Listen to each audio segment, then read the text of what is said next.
Trump. ఈ పేరు చెబితే ప్రపంచమే గడగడలాడే పరిస్థితి. ఆయన మూడ్ స్వింగ్స్ ఎప్పుడెలా మారతాయో, దాని ఫలితంగా ఎలాంటి భయంకరమైన నిర్ణయాలు వెలువడతాయో ఎవ్వరికీ తెలియదు. ఇప్పుడు సడన్గా విదేశీ వృత్తి నిపుణులు, విద్యార్థులపై కత్తి కట్టినట్లుగా కఠిన నిర్ణయాలను తీసుకుంటున్నాడు ట్రంప్. అమెరికాలో నివాస అనుమతులపై పరిమితుల్ని విధిస్తూ నిర్ణయం తీసుకున్నారు. విదేశీ విద్యార్థుల చదువుకు కేవలం 4 ఏళ్లంటే 4 ఏళ్లే టైం ఇచ్చారు. యుఎస్లో స్థిరపడాలనుకునే గ్రీన్ కార్డు కలలు కంటున్న నిపుణుల ఆశలపై నీళ్లు చెల్లేశాడు. దీంతో ట్రంప్ తీసుకున్న నిర్ణయాలు, తెస్తున్న ప్రతిపాదనలపై అంతటా ఉత్కంఠ, అయోమయం నెలకొంది.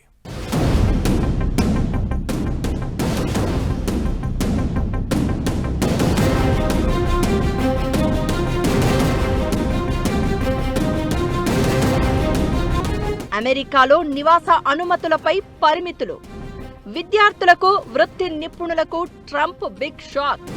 విదేశీ విద్యార్థుల చదువుకు 4 ఏళ్ల గడువు, గ్రీన్ కార్డుకు $1,00,000 బాండ్ తప్పనిసరి. అన్నంత పని చేస్తున్నాడు అమెరికా అధ్యక్షుడు ట్రంప్.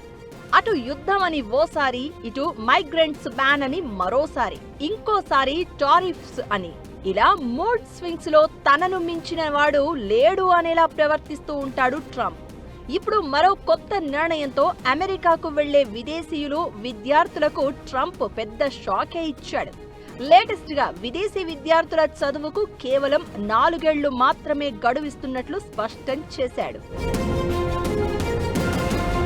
విదేశీ ఉద్యోగులు, విద్యార్థులపై ఇప్పటికే అనేక ఆంక్షలు విధించిన అమెరికా ప్రభుత్వం ఇప్పుడు మరో పిడుగు లాంటి నిర్ణయం తీసుకుంది. ఆ దేశంలోని కాలేజీలు, విశ్వవిద్యాలయాల్లో F1 వీసాపై చదివే విద్యార్థులు 4 ఏళ్లలో కోర్సు పూర్తి చేయలేక అక్కడే ఉంటే వారందరినీ అక్రమ వలసదారులుగా పరిగణిస్తామని ప్రకటించింది. 4 ఏళ్లలో కోర్సు పూర్తి చేయలేని పక్షంలో మరికొంతకాలం పొడిగించుకునేందుకు డిపార్ట్మెంట్ ఆఫ్ హోమ్ల్యాండ్ సెక్యూరిటీ అనుమతి తీసుకోవాల్సి ఉంటుందని స్పష్టం చేసింది. దీనికి సంబంధించిన కొత్త నిబంధనలు చేసింది. ప్రస్తుతం అమెరికాలో చదివే విదేశీ విద్యార్థులు తమ కోర్సులు పూర్తి చేయడానికి 4 ఏళ్ల సాధారణ గడువుంది. అప్పటికి పూర్తి చేయలేకపోతే ఆయా యూనివర్సిటీలను సంప్రదించి గడువును మరికొంతకాలం పొడిగించుకోవచ్చు. ఆ విషయాన్ని ప్రభుత్వానికి తెలిపి నివాస అనుమతిని కూడా పొడిగించుకుంటారు. దీనినే డ్యూరేషన్ ఆఫ్ స్టేటస్ అంటారు. చాలా మంది విదేశీ విద్యార్థులు అమెరికాలో ఎక్కువ కాలం ఉండేందుకు ఉద్దేశపూర్వకంగానే కోర్సులను సకాలంలో పూర్తి చేయడం లేదని ట్రంప్ ప్రభుత్వం వాదిస్తోంది. దీనికి చెక్ పెట్టేందుకు కొత్త నిబంధనలు తీసుకొచ్చింది. వాటి ప్రకారం విదేశీ విద్యార్థి 4 ఏళ్లలో కోర్సు పూర్తి చేయలేకపోతే గడువు పొడిగింపు కోసం ఇప్పటిలా యూనివర్సిటీ నుంచి కాకుండా DHS నుంచి అనుమతి తీసుకోవాలి. ఆ దరఖాస్తు పరిశీలనలో ఉండగానే 4 ఏళ్ల గడువు ముగిసినా అక్రమ వలసదారుగానే పరిగణిస్తారు.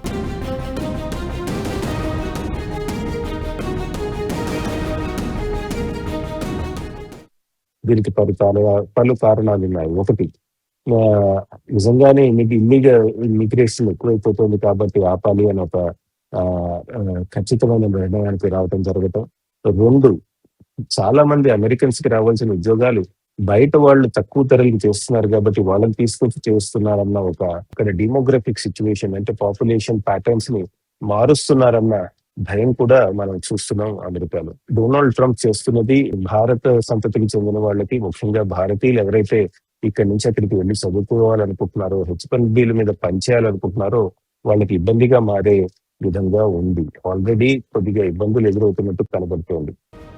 J1 వీసాపై వెళ్లే పర్యాటకులు, I వీసాతో వెళ్లే మీడియా ప్రతినిధులకు కూడా నివాస గడువుపై కఠిన ఆంక్షలు తీసుకొచ్చింది ట్రంప్ సర్కార్.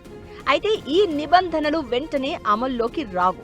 వీటిని చట్టసభల పరిశీలన కోసం పంపారు. అక్కడ ఆమోదం లభించిన తర్వాత అమలులోకి వస్తుంది. గతంలో F1 వీసాపై వచ్చిన విద్యార్థులు తమ కోర్సు పూర్తయ్యేంత వరకు డ్యూరేషన్ ఆఫ్ స్టేటస్ కింద ఉండేవారు. ఇప్పుడు ఈ నిబంధనను ఎత్తివేసి కాలపరిమితిని అమలు చేయనున్నారు. అమెరికాలోని వర్సిటీలు, కాలేజీల్లో 2023-24 విద్యా సంవత్సరంలో 3,31,000 మంది భారతీయ విద్యార్థులు చదువుతున్నారు. అమెరికాలోని మొత్తం విదేశీ విద్యార్థుల్లో ఇది దాదాపు 30%. ప్రస్తుతం నిబంధనలతో వీరిపై తీవ్ర ప్రభావం పడే అవకాశం ఉంది.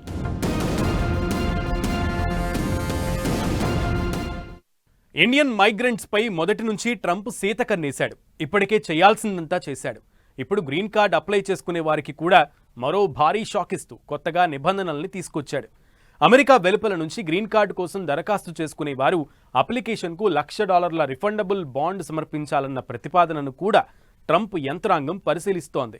విదేశాల్లోని అమెరికన్ కాన్సులేట్ల ద్వారా ఇమిగ్రెంట్ వీసాల కోసం దరఖాస్తు చేసుకునే కొంతమంది దరఖాస్తుదారులు ఆమోదం పొందే ముందు ఫైనాన్షియల్ గ్యారంటీ డిపాజిట్ చేయాలనే నిబంధనను తీసుకురానున్నారు.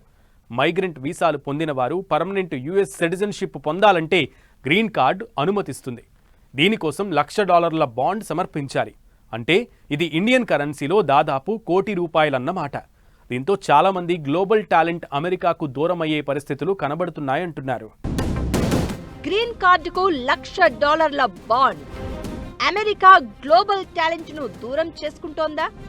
కెనడా, ఆస్ట్రేలియా, యూకే, యూరప్ వైపు నిపుణుల చూపు. ట్రంప్ సర్కార్ తీసుకొస్తున్న గ్రీన్ కార్డు నిబంధనలు కూడా నిపుణులకు పెద్ద షాక్ ఇచ్చేలానే ఉంది. $1,00,000 బాండ్తో గ్రీన్ కార్డు పైలట్ ప్రాజెక్టును కొన్ని దేశాల్లో అమలు చేయాలని చూస్తున్నాడు ట్రంప్. విదేశాల్లోని అమెరికన్ కాన్సులేట్ల నుంచి గ్రీన్ కార్డు కోసం దరఖాస్తు చేసిన వారు ఆమోదం పొందడానికి ముందే ఈ $1,00,000 బాండ్ సమర్పించాలి. దరఖాస్తు ఆమోదం పొంది గ్రీన్ కార్డుతో అమెరికాలో అడుగుపెట్టిన తర్వాత మాత్రమే బాండు తిరిగిస్తారు. ట్రంప్ తీసుకొస్తున్న ఈ నిర్ణయాలు, కొత్త ప్రతిపాదనల వల్ల భారత్, చైనా లాంటి దేశాలు తీవ్రంగా ఇబ్బందులు పడాల్సి వస్తోంది. ముఖ్యంగా ఎంప్లాయ్మెంట్ వీసా కేటగిరీల కింద వెళ్లిన చాలా మంది ఇండియన్స్ అమెరికాలో పర్మనెంట్ రెసిడెన్సీ కోసం ఇప్పటికే వెయిట్ చేస్తున్నారు. అమెరికా ఏటా సుమారు 1,40,000 ఎంప్లాయ్మెంట్ గ్రీన్ కార్డులను మంజూరు చేస్తుంది. మన దేశానికి సుమారు 9,800 వీసాలకు మాత్రమే పరిమితి ఉంది. ఇండియన్ ప్రొఫెషనల్స్ నుంచి ఉన్న డిమాండ్ ఈ కోటాను మించిపోతోంది. ఎంప్లాయ్మెంట్ గ్రీన్ కార్డు బ్యాక్లాగ్ కారణంగా ఇప్పటికే ఎందరో వెయిటింగ్ లిస్ట్ లో ఉన్నారు. ప్రైమరీ అప్లికెంట్స్, వారి పార్ట్నర్స్, వారిపై ఆధారపడిన పిల్లలతో సహా 10 లక్షలకు పైగా భారతీయ పౌరులు ప్రస్తుతం ఎంప్లాయ్మెంట్ గ్రీన్ కార్డు కోసం క్యూలో ఉన్నారు. ట్రంప్ కొత్త గ్రీన్ కార్డు బాండ్ రూల్ అమలైతే వీళ్లపై చాలా ఆర్థిక భారం పడుతుంది. అలాగే ప్రభుత్వ ప్రయోజనాలను పొందే వారికి గ్రీన్ కార్డులను రద్దు చేస్తోంది ట్రంప్ సర్కార్. దీంతో ప్రభుత్వ పథకాలను తీసుకునేవారు ఇక నుంచి గ్రీన్ కార్డులు పొందలేరు. పబ్లిక్ ఛార్జ్ పేరుతో తీసుకొచ్చిన ఈ పాలసీతో చాలా మంది అమెరికాలో స్థిరపడాలనుకునే వారికి తీవ్రమైన ఇబ్బందులు ఎదురవుతున్నాయి. యుఎస్ నుంచి డేటా సెంటర్స్ అవి పెద్ద ఎత్తున వేరే దేశాల్లో, ముఖ్యంగా భారత్ లాంటి దేశాల్లో పెట్టడం జరిగింది. ఎందుకంటే తక్కువ డబ్బులతో ఎక్కువ పనిచేసేటువంటి సాఫ్ట్వేర్ ఇంజనీర్స్ కానీ, లేదా ఎఫిషియెంట్ గా పనిచేసేటువంటి సాఫ్ట్వేర్ ఇంజనీర్స్ కానీ వాళ్ళు భారత్ లాంటి దేశాల్లో ఎక్కువ ఉంటారు. కాబట్టి ఇక్కడికి తీసుకొచ్చి అటువంటి డేటా సెంటర్స్ మిగతా పెట్టడం జరుగుతుంది. ఇలానే పెద్ద ఎత్తున కంపెనీలు కూడా వేరే దేశాలకు వెళ్తాయని చెప్పడం జరుగుతుంది. అయితే ఇట్లా కంపెనీలు వెళ్లకుండా సుంకాలు పెద్ద ఎత్తున వేస్తే అప్పుడు ఎక్స్పోర్ట్స్, ఇంపోర్ట్స్ ని తగ్గించుకుని కంపెనీల్ని అమెరికాలో ఫోర్స్ చేసే విధంగా, ఇన్వెస్ట్మెంట్స్ చేసే విధంగా చేయొచ్చని ట్రంప్ ఆలోచించడం జరిగింది. ఎవరైతే న్యాయబద్ధంగా, చట్టబద్ధంగా వీసాలు తీసుకుని ముందుకు వెళ్తున్నారో, అక్కడ పనిచేయాలనుకుంటున్నారో వాళ్ళకి ఇబ్బంది కలిగించే విధంగా ఉంది. కానీ ఇల్లీగల్ మైగ్రెంట్స్ ని ఇది ఎలా ఆపటం కుదరట్లేదు. ఇలా ఏదో ఒక నిర్ణయంతో వలసవాదుల్ని అస్థిరపరిచేందుకు ట్రంప్ సర్కార్ ప్రయత్నాలు చేస్తున్నట్లు తెలుస్తోంది. దీంతో అంతర్జాతీయంగా విద్యార్థులు, ఐటీ నిపుణులు, శాస్త్రవేత్తలు కెనడా, ఆస్ట్రేలియా, యూకే, యూరోప్ లాంటి ఇతర దేశాలకు వలస వెళ్తున్నారు. అంటే అమెరికా గ్లోబల్ టాలెంట్ ను చేజేతులా వదులుకుంటున్నట్లే లెక్క. అమెరికాలో వీసా సమస్యల్ని ఎదుర్కొంటున్న ఐటీ నిపుణుల్ని ఆకర్షించేందుకు పక్కనే ఉన్న కెనడా ప్రత్యేక వీసా ప్రోగ్రాంలను తీసుకొచ్చింది.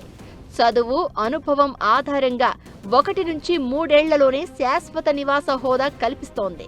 ఆస్ట్రేలియా కూడా technology, health care, green energy రంగాల్లో అంతర్జాతీయ గుర్తింపు, ప్రతిభ ఉన్నవారికి పర్మనెంట్ రెసిడెన్సీ ఆఫర్ చేస్తోంది. చదువు పూర్తయ్యాక పోస్ట్ స్టడీ వర్క్ రైట్స్ విద్యార్థులను బాగా ఆకర్షిస్తున్నాయి. బ్రెగ్జిట్ తర్వాత యూకే తన ఇమిగ్రేషన్ విధానాన్ని మార్చేసింది.